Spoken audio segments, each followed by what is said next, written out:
grade 10s, shortly we will be joining 3 friends who are finding that their monthly allowance is not enough to cover their monthly expenses. Being an intelligent group, they decide to collect data on their classmates' monthly allowance and expenses and present it to their parents. With enough data, they will be able to justify an increase. Using data collection techniques they have learned in class and with assistance from their teacher, they design a questionnaire and choose a sample of classmates to give it to. In this lesson, we are going to design a questionnaire. We will focus on drawing up suitable questions. Let's join the friends to see what they come up with. There she is, guys. Afternoon, ma'am. Good afternoon. Good afternoon. Is there anything you'd like me to help you with? Yes, please, Mrs. Masimang. We've put together a questionnaire to see what allowance the learners in my grade get each month so that we can try and persuade our parents to give us a raise. We wondered if you could check our plans and the questions we asked before we hand out the questionnaires. Yes, of course. It's a great idea to use maths to convince your parents to increase their allowances.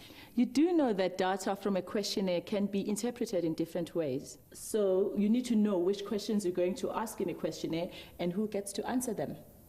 What steps are you going to follow? I thought it would be a good idea for Zindi and Tabo to ask their teachers for help by calling for volunteers to complete our questionnaire. They would obviously all need to be getting an allowance, and they would take the questionnaires home and bring them back completed the next day. In this way, we'd only be targeting learners who get an allowance, and we'd also be doing our best to get the questionnaires we hand out answered and returned. Seems to me you have a clear focus on how you are going to approach your investigation. How many completed questionnaires are you hoping to collect? Well, there are more than 200 learners in our grade. We estimate that less than half of them will get an allowance. So we thought that between 30 and 40 completed questionnaires would be enough to make a good argument. Do you think we have enough learners? I'm glad you're thinking about the number of learners. You don't need to ask everyone in the grade to answer the questions, or even everyone that receives an allowance. There are some interesting words we use to describe the groups of learners that are involved in your investigation. We call all these learners who get an allowance in your grade the population. I thought population referred to the total number of people living in a country or a city. You're right. The idea is exactly the same. Population refers to the total number of people or animals or flowers in a certain area. But we narrow down the population when we collect data for a particular purpose. So for your investigation, you're not looking at all the learners in South Africa or even all the learners in our city, but only at the learners in your grade who get an allowance. Now remember, you're not attempting to give the questionnaire to all the learners in your grade. You're selecting a few to represent the population. We use the word sample for this group of learners. The sample is the group of learners in the population chosen to represent the whole population. You need to make sure that your sample size is big enough to represent the whole population. Between 30 and 40 should be a big enough sample for your population. You must also make sure you select the sample randomly to give a fair reflection of the whole group. A sample that isn't representative of the whole population will give you biased data. What other plans have you made? Well, we thought we'd share our findings with everybody who participated in filling in the questionnaire, so that they could use our arguments to convince their parents they need increases too.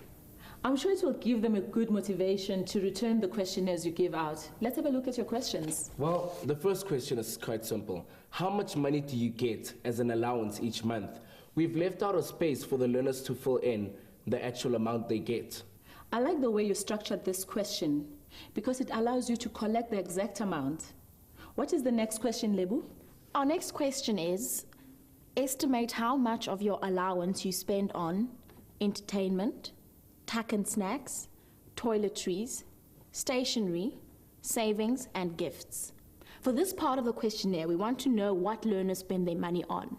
We thought that some learners may be getting more allowance because their parents expect them to buy more stuff with their money.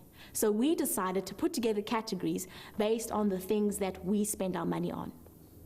The categories are entertainment, which includes movies, music CDs, games, DVD hire, books, sports events, and parties. The second category is tuck and snacks.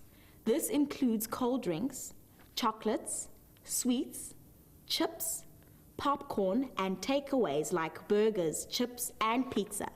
The third category is toiletries like deodorants, hand and body lotion, cosmetics, hair products, shaving cream, and razors. The fourth category is stationery, mainly for school. Pens, pencils, erasers, sharpeners, exam pads, books. In the last category, we have savings and gifts. This question is very clear. I think you could add one more category and call it other, and ask the learners to specify what they spend their allowance on that doesn't fall into the categories you've chosen here. That's a good point. I think the data you're collecting from this questionnaire will be very interesting. It looks like the group has made a great start. A good questionnaire will be specific about the types of answers it needs, making the answers easy to compare. Questions in a questionnaire will have answers that have limited responses. In other words, the person would have to answer yes or no, or choose specific units like kilometers or meters. The questions could also be multiple choice, where the person would pick from a list of answers. Or the questions could be on a rating scale. For example, rate your experience of a restaurant from 1 to 10, where 1 is terrible and 10 is excellent. When designing a questionnaire, it is important to think of the end product. Ask yourself if each question is valuable to help you find the data you need. A questionnaire should include a short introduction explaining the purpose of the questionnaire. It should have a logical flow of questions, and it will be laid out in an uncluttered way, making it easy for someone to complete. Thank you for joining us, Grade 10s. Remember to look at the task for this section in the data handling task video. You will also be able to learn more about data handling on our website, www.mindset.co.za/learn. Goodbye